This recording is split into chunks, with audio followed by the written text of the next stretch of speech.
오늘 본문의 말씀은 열처녀 비유입니다. 예수님께서 말씀하신 또 하나의 천국 비유라고 할 수 있겠습니다. 특별히 이 비유는 종말의 때, 좀 더 정확히 말하자면 예수님이 재림하는 그날 누가 하나님 나라에 들어갈 것인가, 이 문제를 우리에게 이야기하고 있습니다. 특별히 이것을 혼인잔치라고 하는 상황을 통해서 주님은 우리에게 교훈을 주고 계신 것입니다. 사실 오늘 본문의 말씀을 잘 이해하려면요, 유대인들의 결혼 풍습을 좀 알면 좋습니다. 각 나라마다 결혼 풍습이 있겠지만, 이런 결혼 절차가 있겠지만, 유대인의 결혼 절차는 크게 세 가지로 구분되는데, 첫 번째가 정혼의 단계, 두 번째가 혼인 잔치의 단계, 세 번째가 결혼 예식의 단계가 있습니다. 우리나라는 조금 다르죠. 우리나라는 첫 번째 뭐예요? 약혼이 있고, 그렇죠? 두 번째로는 결혼이 있고, 세 번째는 우리 피로연이라고 말하는 혼인 잔치가 있잖아요, 그렇죠? 우리나라는 조금 상황이 반대입니다. 그 이유가 뭐냐면 유대인들은 낮에 굉장히 더워요. 남미도 낮에 덥기 때문에 결혼식을 낮에 하는 경우는 거의 없어요. 다 밤에 하지. 그런 것처럼 낮에 덥기 때문에 사람들을 다 초대합니다. 그래서 일단은 실컷 먹여요. 그리고 다 잔치를 합니다. 예수님께서도 포도주를 이제 물로 포도주를 만드실 때 그게 혼인잔치거든요. 낮에 이루어지는 거죠. 사람들 다 불러서 혼인잔치를 하는데, 혼인잔치를 하던 중에 이제 신랑이 결혼 시간에 맞춰서 혼인잔치 시간, 혼인 예식 시간에 맞춰서 오는 겁니다. 오다가 다 이제 신부의 들러리들이 신랑이 오는 것을 보면 신랑을 맞이해서 혼인잔치에 있는 그런 결혼식장 안으로 들어가면 혼인잔치의 그곳은 문이 닫히고 이제 혼인 예식을 하고 나머지 사람들이 이제 결혼의 기쁨들을 누리는, 그것이 바로 오늘 본문의 정황이라고 볼 수가 있습니다. 특별히 오늘 본문의 말씀은요, 그 상황이나 또 거기 등장하는 사람들이 전부 다 영적 비유로 해석이 될 수 있습니다. 오늘 본문을 보게 되면 혼인잔치에 나오는 신랑, 여러분 누구겠습니까?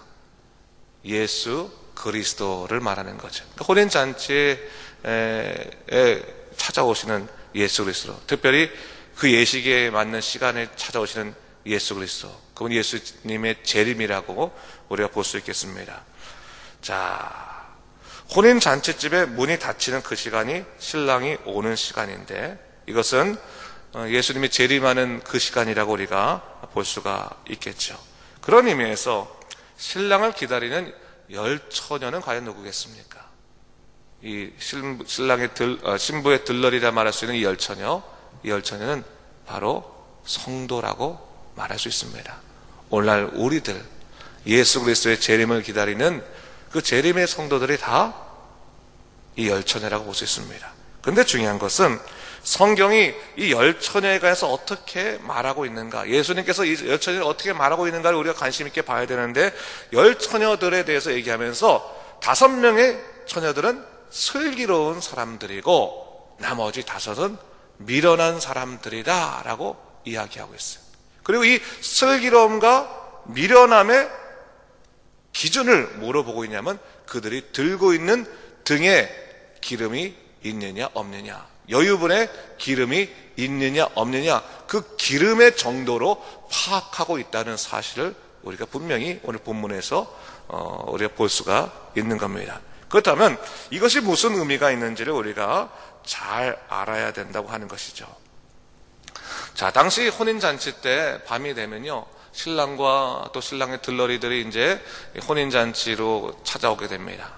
그러면 신부가 자기의 친구들을 시켜가지고 들러리들을 마을 밖으로 혹은 마을 어귀까지 보내서 신랑을 맞이하도록 그렇게 배려를 하게 되는 겁니다. 그런데 그들이 이제 밤늦게 신랑이 오기 때문에 등을 가지고 있는데, 그 등에 기름이 있어야지만 사실은 신랑을 발견하고 또 신랑도 그들을 발견하지 않겠습니까? 참 기름은 중요한 것이라 볼 수 있습니다. 자, 여러분, 이 열처녀들이 갖고 있던 등을 뭐라고 할 수 있을까요? 등. 이 등은 외적인 신앙의 표지라고 볼 수 있어요. 다른 말로 한다면 우리가 교인이라고 하는 누구나 알 수 있는 어떤 표지가 있지 않습니까? 직분이 있습니다. 또 우리가 또 겉으로 기도하고 하는 예배드리는 어떠한 외적인 신앙생활이 있을 수 있겠습니다. 근데 그 외적인 그 신앙의 표지, 신앙생활들을 온전하게 만드는 것이 뭐냐는 거예요. 온전하게 만드는 것이 뭐냐. 그 안에 들어있는 뭐예요? 기름이라고 하는 거예요. 우리가 내적으로 성령 충만함 없이 하나님에 대한 깊은 갈급함과 또한 믿음 없이 겉으로 아무리 기도하는 척, 또 찬양하는 척, 예배 드리는 척 한다 할지라도 아무런 소용이 없어요. 왜? 그것엔 능력이 없다. 빛을 발하지 못하기 때문에 그렇다라고 하는 것을 얘기하고 있는 것이죠. 오늘 본문은 바로 그것을 말하는 겁니다. 신랑을 기다리되 너희가 신랑을 제대로 기다리려면 너희들이 들고 있는 그 등에 기름이 있어서 그 등이 제 역할을 하는지 안 하는지 그게 가장 중요한 거다. 그거 안 되면 신랑 기다려봤자 소용없다라고 하는 것을 얘기하고 있는 것이죠. 그렇다면 여러분, 오늘 성경에서 말하는 성도들에게 말하는 교훈이 뭐겠습니까? 형식적인 신앙생활을 넘어서 너희 내면 가운데 성령 충만함과 성령과 교통이 없으면 사실 너희는 주님을 온전히 기다릴 수 있는 능력이 있는 자가 아님을 주님께서 깨우쳐주고 계신다는 사실입니다. 믿음으로 주님을 기다리지 않는다면, 성령으로 그들이 준비되지 않는다면 주님을 온전히 기다릴 수 없다라고 하는 것을 얘기하는 것이죠.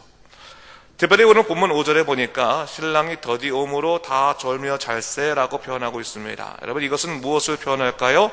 인간의 연약함, 인생의 곤고함, 다 그렇게 얘기할 수 있어요. 여러분, 우리 모든 믿는 자들 세상 사람들보다 잘났기 때문에 아니면 특별하기 때문에 사실 부름받은 것은 아니잖아요. 주님의 은혜로 다 우리가 부름받았습니다. 그렇기 때문에 우리의 삶도 인생의 연약함이 있는 거예요. 인생의 공감이 있습니다. 주님 생각하며 기다린다 말하지만 좋을 때가 있고 잘 때가 있고 그럴 때가 있습니다. 그러나 그 사람들이 온전해질 때는 언제입니까? 주님이 올 때 온전해지는 것인데 그때 뭐가 있어야 된다는 거예요? 기름이 없으면 안 된다라고 하는 거예요. 5 처녀가요, 기름이 없었어요. 없어가지고 어떡합니까? 나머지 5 처녀에게 사정을 합니다. 제발 기름을 우리에게 좀 팔라, 나누어줘라. 그래서 우리도 신랑을 좀 맞이하도록 도와줘라 라고 했더니 그럴 수 없다. 너무 매정해 보여. 단호하게 그럴 수 없다. 너희들 줄 여유가 없다. 어떡합니까? 저기 가서 사라. 빨리 가서 사와라. 그때 이 5 처녀들이 빨리 가서 사고 돌아왔지만 어떡합니까? 이미 혼인잔치에 문이 닫히고 그들이 들어가지 못했다라고 하는 것을 성경이 얘기하고 있습니다. 오늘 본문 8절부터 9절 말씀을 우리 한번 같이 한번 읽어볼까요? 시작. 미련한 자들이 슬기 있는 자들에게 이르되 우리의 등불이 꺼져가니 너희 기름을 좀 나눠달라 하거늘 슬기 있는 자들이 대답하여 이르되 우리와 너희가 쓰기에 다 부족하노니 차라리 파는 자들에게 가서 너희 쓸 것을 사라 하니 했어요. 여러분, 이 말씀이 우리에게 주는 교훈이 뭐겠습니까? 구원의 문제는 어떤 누구도 대신할 수 없다라고 하는 것을 얘기하는 거예요. 하나님과 우리의 단독적인 문제다라고 하는 것을 얘기하는 거예요.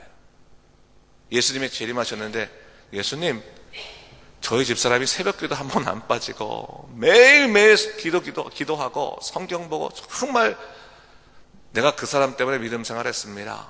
내가 그 사람 때문에 교회에 다녔습니다. 주님께서 뭐라고 말씀하시겠습니까?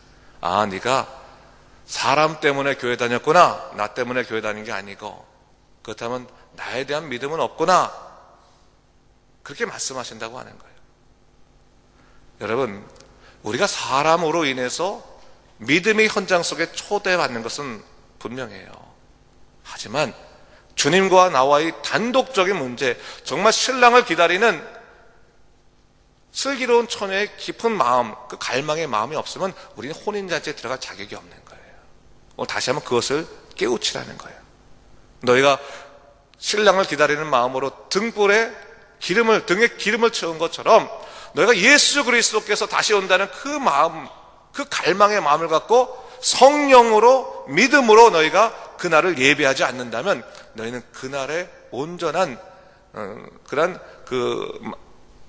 들러리들이 열처녀들이 다섯 처녀가 될 수 없을 것이다라고 하는 것을 성경은 이야기하고 있는 것이죠. 여러분, 그런 의미에서 우리가 깨어 있어야 된다고 하는 사실입니다. 항상 믿음으로 또 성령께 의지하며 깨어 있지 않는다면 사실 우리가 온전히 기다릴 수 없다는 것을 얘기하고 있는 것이죠. 그러면서 우리가 중요한 핵심 포인트를 잡을 필요가 있습니다. 자, 우리의 신앙생활에 있어서 원동력은 뭐냐? 다시 한번 생각해요. 원동력은 뭐냐? 성령님의 역사다. 이게 원동력이라는 거예요. 다시 한번 그것을 깨닫자. 내 열심이 아니라고 하는 거예요. 내 공로가 아니라고 하는 거예요. 성령께서 도와주지 아니하시면 우리는 예수님을 제대로 기다릴 수도 없는 연약한 자들이다 라고 하는 것을 얘기하고 있는 거예요. 그래서 성령님이 어디 계십니까? 우리의 심령 가운데, 심령 가운데. 근데 그 성령님은 교제하는 자를 위해서는 당신의 모습을 드러내세요. 하지만 찾지 않는 자에게는 당신의 모습을 감추십니다. 그것을 알아야 돼요. 성령과의 교제가 있기 위해서는 매 순간 두 가지, 아니 세 가지의 영적 모습이 있어야 돼요. 두 가지로 말하면 뭡니까? 말씀과 기도라고 하는 방법이 있어야 되는 것이고, 세 번째는 뭐겠습니까? 말씀과 기도와 찬양이 있어요. 찬양.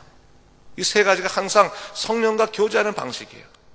우리가 주의 말씀을 보고 그 말씀을 묵상하고 그리고 주님께 기도하고 그 입술로 하나님을 찬미하는 삶을 살아갈 때 우리는 성령과의 깊은 교제 가운데 성령이 뜨겁게 우리를 붙잡으시는 것을 경험하게 되는 것이죠. 여러분, 이 기름이라고 하는 것은 뭐예요? 이 등 역할을 감당하게 해주는 진짜 본질인 거예요.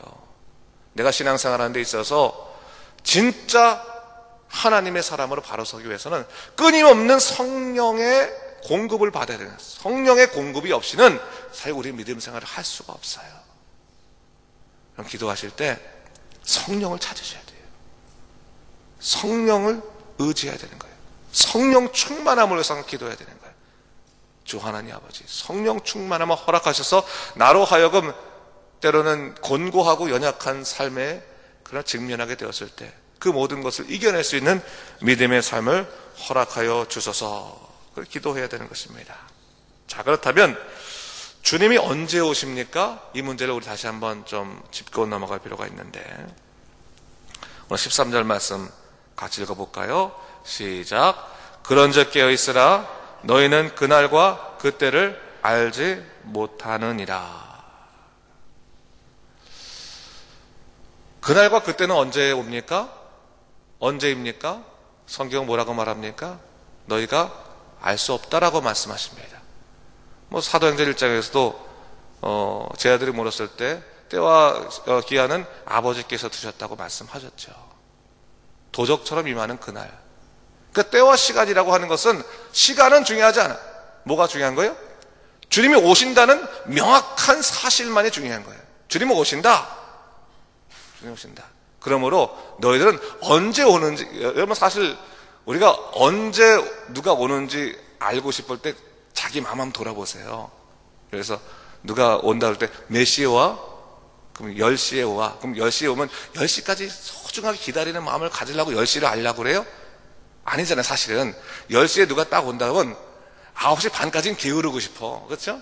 게으르다가 나머지 30분 반짝 준비해가지고 맞이하고 싶은 마음 솔직히 있지 않습니까? 시간을 알려고 하는 건 사람의 게으른 마음과도 사실 연관되어 있는 거예요.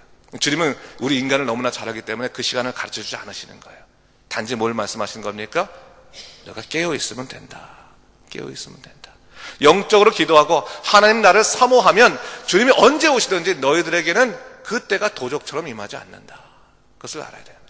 주의 때가 도적처럼 임할지라도 준비된 자에게는 도적처럼 임하는 것이 아니에요. 언제나 준비되어 있기 때문에 주님을 온전히 예비할 수 있게 되는 것이죠. 여러분, 오늘 다시 한번 이 열처녀의 비유를 통해서 여러분 우리들의 믿음의 근거를 다시 한번 온전히 잡으시기 바랍니다. 우리의 믿음의 근거는 어디 있습니까? 성령의 공급하심, 성령의 교통하심, 그리고 성령이 이끌어진 믿음에 있음을 다시 한번 생각하고 우리의 믿음을 위해서 기도하시고 성령 충만함을 위해서 기도하시는 여러분 되시기 바랍니다. 그럴 때 우리는 주의 사람으로 온전히 바로 설 수 있게 될 것입니다. 다 같이 기도하겠습니다. 주 하나님 아버지 감사합니다. 이 아침에 이 열처녀의 비유를 통해서 우리의 믿음 생활에 있어서의 이 성령 충만함이 얼마나 중요한 문제인가를 다시 한번 깨우치게 하시니 감사합니다. 항상 머리로는 아는데 그것이 우리의 심령 가운데 적용되지 않을 때가 참 많이 있었습니다. 주여, 우리가 기도하게 하여 주시고 갈망하게 하여 주시고 성령과의 교제를 가장 사모하는 믿음의 삶 되도록 인도하여 주시옵소서.